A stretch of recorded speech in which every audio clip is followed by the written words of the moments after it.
Hey, all, Scott Horton here. It's always safe to say that one should keep at least some of your savings in precious metals as a hedge against inflation. And if this economy ever does heat back up and the banks start expanding credit, rising prices could make metals a very profitable bet. Since 1977, Robertson Roberts Brokerage Inc. has been helping people buy and sell gold, silver, platinum, and palladium, and they do it well. They're fast, reliable, and trusted for more than 35 years. And they take Bitcoin. Call Robertson Roberts at 1-800-874-9760 or stop by rrbi.co. All right, y'all, welcome back to the show. I'm Scott Horton. This is my show here noon to 3 Eastern Time on the Liberty Radio Network on the weekdays. On the line, I got Phil Giraldi. He's a former CIA and DIA officer, and now he is the executive director of the Council for the National Interest, which sponsors this show, and as you hear during the commercial breaks.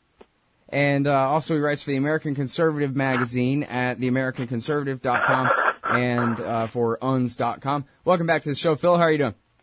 I'm fine, Scott. How are you? I'm doing good. Oh, yeah, I meant to say your latest article at the American Conservative is called Obama's Failed Foreign Policy Change. We're running it today at antiwar.com in the viewpoint section there. And, yeah, we're going to talk a bit about that big picture stuff here in a minute. But first of all, I wanted to ask you about what must be a bunch of crap put out by the government and the major media about a brand new Al-Qaeda group, a brand new Zarqawi break-off sect, something called the Khorasan, which is sure to cut off all of our heads soon. What do you say? Well, I think, these groups definitely exist, but, they kind of exist in the sense that they have a website in which they threaten to do this, that, and the other thing, and then you have dubious intelligence reports coming in from here and there, saying that this is for real this time. This guy is a former Al-Qaeda, and he was involved with 9/11, and he's the founder, and there are all these militants from Western Europe and the United States that are going to be unleashed upon us. There's a kernel of truth to all this stuff, but the problem is, you have to decide, is on balance the whole story credible? Are we really under siege by all these guys with beards who while they may have ambitions, at the same time don't really have any easy way to get to the United States or even to get to most places in Western Europe? So, what is the threat? I mean, the threat is obviously being engineered by people who have a vested interest in keeping the threat going. I would suspect a lot of the information about Khorasan, for example, might come from somebody like Rita Katz, who makes a very fine living out of conflating these claims by various terrorist groups and selling them to Citibank and others. It's a business. It's a racket. Yeah. I mean, they are, as you describe them, basically pirates without a ship, and we are way safe over here in the New World to a degree. On the other hand, it seems like, I don't know, Phil, I guess I'm just a paranoid by nature, and it seems to me like these guys probably would want to attack us if they could try to get Americans to escalate the war over there more. I think that's probably, they think, in their interest to do, as they keep trying to bait us into, calling Obama a coward and all this stuff as they do, cutting people's heads off. And I also think that on any given day, the FBI is way too busy entrapping some idiot into saying Osama is my hero or whatever than they are actually doing any kind of decent job tracking which Americans have gone to Syria to fight and where they are, et cetera. You had this one kook from Florida who went to Syria to fight, came back, hung around for a while, went back to Syria and did a suicide attack. So it's not hard to see how that kook could have just stayed here. And, meanwhile, Homeland Security and all them are sitting around doing anything but actually protecting Americans. So it doesn't seem like that much of a feat for one of these guys to get on a plane. And then, one person could do a lot of damage with one rifle in the right circumstances, with the right soft target to hit, Yeah, no, I agree with all that. I mean, there's no reason to assume that these guys are incapable of doing anything. But the problem is we've created a monster here. They know that every time they make a comment on the internet and it gets picked up inevitably by Rita Katz or by an intelligence agency, it's going to scare everybody, and we'll spend another $10 billion on doing something we don't have to do. And sure, if one of these guys actually gets over here, has the means, now you got to connect all these dots. They have to first of all be able to get over here, which ain't an easy thing anymore.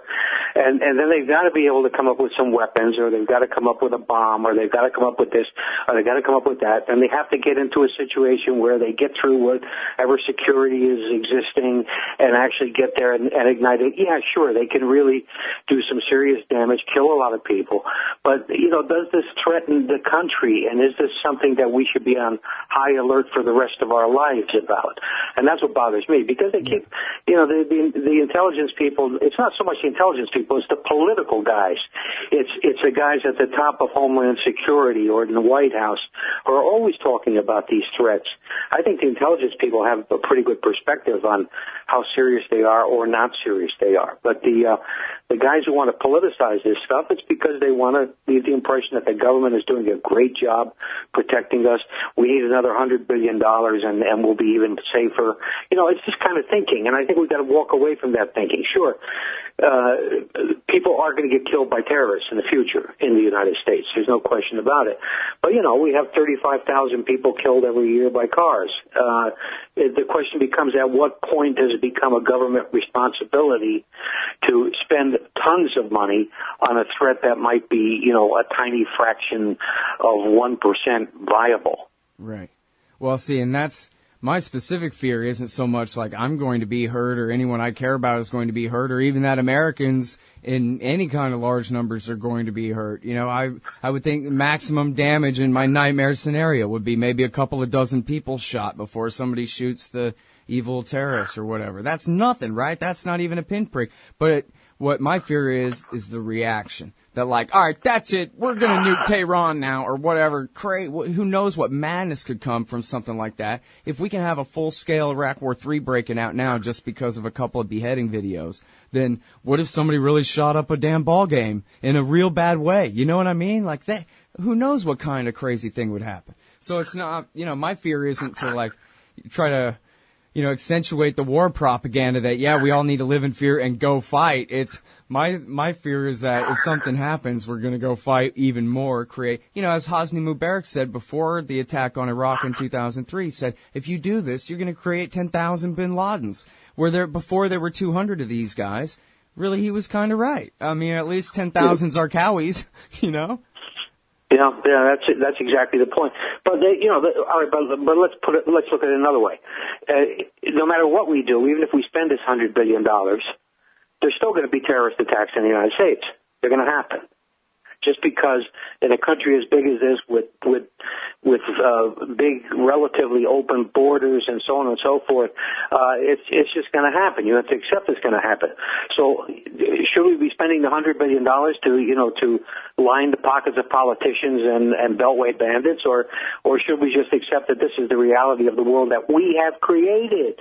Let's not forget that point. We have created, as you point out with Mubarak's comment, this is a world that we've created. And now all of a sudden we're not too happy with it. Gee, there are a lot of terrorists out there. Yeah. Well, and I guess that's their spin on it. If you put the war party to the wall on this, they'll say, okay, well, so maybe George Bush's war did lead to a lot of this. But anyway, that's still the past, and we still have to do something about it. Now, their thing, because basically they made the nightmare of that war propaganda from back then come true, in a sense. Again, not that these guys have ready access to the North American continent. Obviously, it's not so simple, but it's sure, northwestern Iraq sure wasn't like this 13 years ago. Yeah. Well, it gets complicated. Obviously, the terrorism is for real. These people are not nice. But the thing that astonishes me is this constant citation of the threat of the Western Jihadis, of the people that have gone to join the fighters. But I don't know if I'm missing something here, but if you look at what evidence is produced about these so-called Western Jihadis, I mean, they're not white people. I mean, they're basically Muslims. They're very identifiable in terms of their travel patterns. I'm sure they're being profiled like crazy by intelligence services and by the police and by border protection and all this kind of thing. It's not exactly like they're just because they were raised in France or something like that they're going to have an easy ride moving around the world. I mean, it's not going to happen. Hold it right there, Phil. We got to take this break. We'll be right back, everybody, with Phil Giraldi in just a sec. Hey, y'all, Scott Horton here for WallStreetWindow.com. Mike Swanson knows his stuff. He made a killing running his own hedge fund and always gets out of the stock market before the government-generated bubbles pop, which is, by the way, what he's doing right now, selling all his stocks and betting on gold and commodities. Sign up at WallStreetWindow.com and get real-time updates from Mike on all his market moves. It's hard to know how to protect your savings and earn a good return in an economy like this. Mike Swanson can help. Follow along on paper and see for yourself. WallStreetWindow.com. All right, y'all, welcome back to the show. I'm Scott Horton. This is my show, Scott Horton Show. I'm talking with Phil Giraldi. He wrote this thing at theamericanconservative.com, Obama's failed foreign policy change. Yeah, not much change to it. Could be worse, I guess, but then again, it's getting worse right now in a real bad way. And so I think I got to ask you about this, Phil. You are the first guy to write, and it was, again, in the American Conservative magazine. Would have been December 2011, that Obama had signed a new finding authorizing covert action in Syria and in Iran. And in Syria, that meant support for the rebels to some degree. And now, so that was the very end, December, again, 2011. And there had already been some kind of things going on there for a little while with the Saudis, et cetera, earlier in 2011. But anyway, I don't know exactly when that finding you're referring to was signed, now that I think about it. Story broke in December. But anyway, so since then, there's been at least a half-hearted attempt by the Americans to support the rebels, maybe only to guarantee a no-win grind rather than a real regime change, or maybe they gave up on regime change at a certain point, something like that. But it certainly has seemed to me, for what I know, that when the Saudis, the Qataris, the Turks are doing all what they do to support al-Nusra Front, the Ahrar al-Sham, and the Islamic Front, and whatever other groups that they've been supporting all this time, that basically that's just plausible deniability for the Americans having their satellites do it. But it's really an American policy to support this thing the whole time. And now that it's blown up in everybody's face that ISIS has taken all this territory and declared a caliphate, when really they're not any different than al-Nusra, who the Americans have been tolerating all along here, and helping to, in effect, support. Now Leon Panetta, the Secretary of Defense, Hillary Clinton, and the rest of them are saying, see, we told you we should have supported the moderate rebels more then. And now, because Obama failed to do enough, that's what Panetta, who was, again, Secretary of Defense at the time, told 60 Minutes, and it aired last night, you may have seen. What do you make of that? Is that really right? Do you think Obama could have created a moderate army that could have marginalized or even defeated Assad and prevented the rise of al-Nusra and ISIS? Well, I think Obama has only spoken the truth once, and that's when he said that an army made up of shopkeepers and accountants and people who fix cars were never going to be able to overthrow Assad. That was a fiction. Or did he call it a fiction, or did he say it was a fantasy? It was a fantasy that we ever thought that there was an opposition that was both Western-looking and capable of doing this. So that's the only time he's spoken the truth. This other stuff is all nonsense. There was never any real serious capability apart from other major powers intervening in Syria, which kind of happened on the sneak anyway, to overthrow Assad. So it's the whole thing is like this horrible story that's been concocted and keeps growing different kind of appendages, you know, oh yeah, well this is this and this is that, but of course it's all bull. And certainly when somebody like Clinton or indeed the president comes out with a lot of self-justifying stuff about what we should have done, you know they're lying. Right.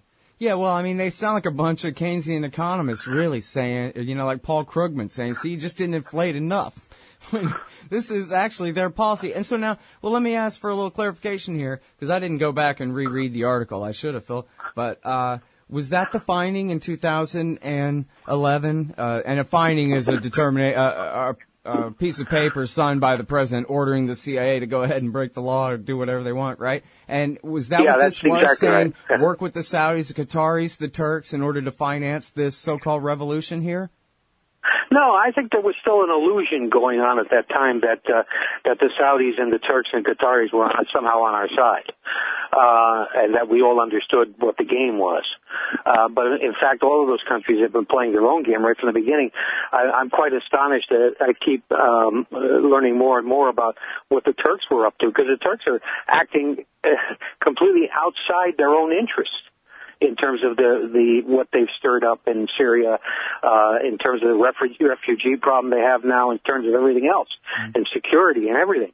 But the Qataris and Saudis, obviously, their dedication to Sunni revolution, as it were, is something that should have been more transparent. Yeah. Well, and I think when you're talking about what's coming out more and more about the Turks, it's their support for the Al-Nusra Front, sworn to Zawahiri, just like Hirsch said in his Syria and for ISIS.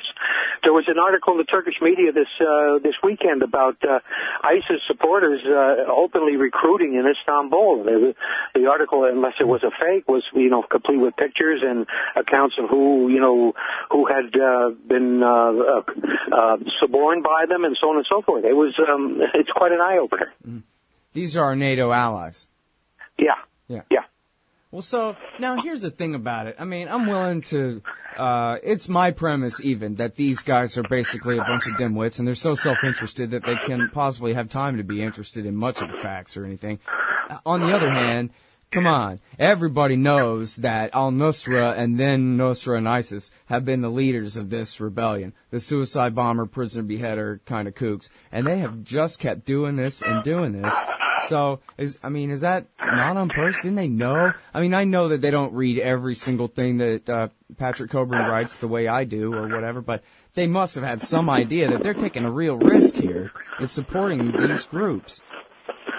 Yeah, I agree with you. Again, this whole Syria thing has been a mystery to me right from the beginning, because it never made any sense.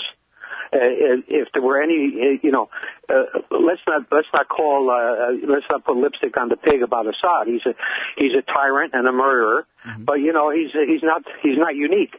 And certainly, if we were seriously interested in avoiding a civil war that has killed 200,000 Syrians, we would not have gotten into this game.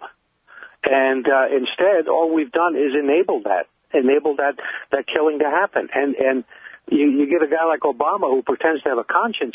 This blood is on his hands, And I'd like to see some accountability someday in the U.S. government, but I probably will never see that. And it's just we become a creature of our own kind of fiction that we've drawn up about how we're a force. Hillary Clinton, in her review of Henry Kissinger's book, it was a replay of the Madeleine Albright stuff about how we are the country that sees far. We have to exert our leadership for liberal principles and democracy and freedom for all. I mean, this is bullshit.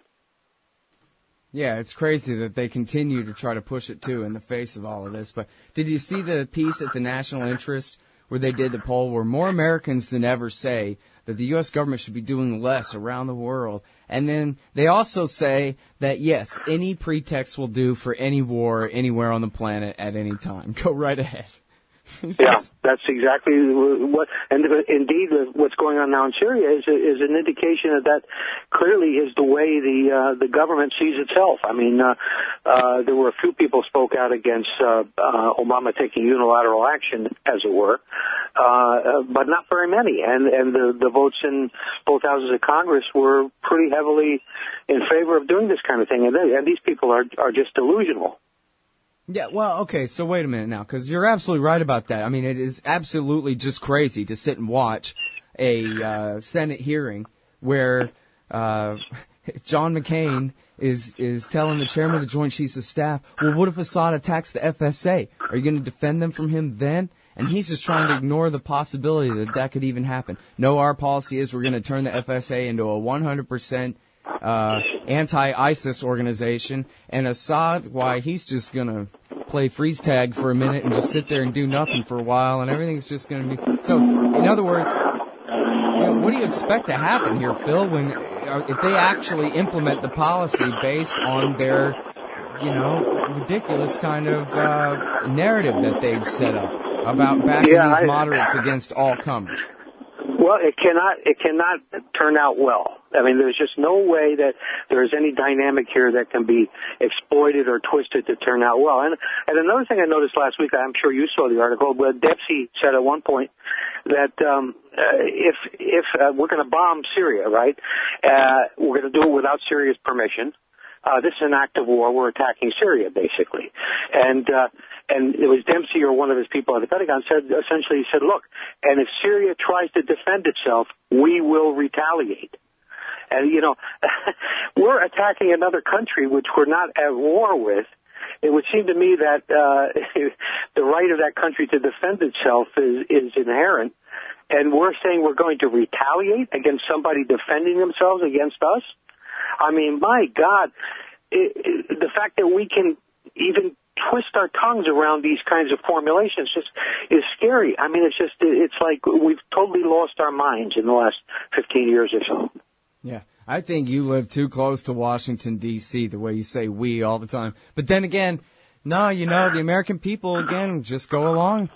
70-something% say go ahead and bomb. Just don't send Johnny this time. Yeah, that's right. Yeah. Well, anyway, hell, we're over time. I'll let you go, Phil. But thanks very much for doing the show again. I appreciate it. Okay, Scott, no problem. Hopefully it'll be a better world the next time we talk. I'm sure it will. By leaps and bounds. All right, that's Phil Giraldi. He's at the Council for the National Interest. That's the America lobby in Washington, D.C. And also he writes for the American Conservative Magazine and UNZ.com, UNZ, UNZ.com. We'll be right back. You hate government? One of them libertarian types? Or maybe you just can't stand the president, gun grabbers, or warmongers. Me too. That's why I invented LibertyStickers.com. Well, Rick owns it now, and I didn't make up all of them, but still, if you're driving around and want to tell everyone else how wrong their politics are, there's only one place to go. LibertyStickers.com has got your bumper covered. Left, right, libertarian, empire, police, state, founders quote, central banking. Yes, bumper stickers about central banking. Lots of them. And, well, everything that matters. LibertyStickers.com. Everyone else's stickers suck. Hey, all, Scott here for Whole Food Multi-Complete at WholeFoodComplete.com. Whole Food Multi-Complete is an entire supplement program in one bottle containing 100% RDA of vitamins and minerals, plus live probiotics, digestive enzymes, antioxidant herbs, energy nutrients, and more. It's made in America using real foods and live probiotics. No chemical synthetics. It's soy-free, gluten-free, and independently tested and verified. They're so sure you'll love it, they're taking 20% off your first order with coupon code Scott Horton. Satisfaction is guaranteed at WholeFoodComplete.com. Hey, you own a business? Maybe we should consider advertising on the show. See if we can make a little bit of money. My email address is scott@scotthorton.org. Hey, all, Scott here. If you're like me, you need coffee. Lots of it. And you probably prefer it tastes good, too. Well, let me tell you about Darren's Coffee Company at darrenscoffee.com. Darren Marion is a natural entrepreneur who decided to leave his corporate job and strike out on his own, making great coffee. And Darren's Coffee is now delivering right to your door. Darren gets his beans direct from farmers around the world. All specialty, premium grade with no filler. Hey, the man just wants everyone to have a chance to taste this great coffee. Darren's Coffee. Order now at darrenscoffee.com. Use promo code Scott and save $2. darrenscoffee.com.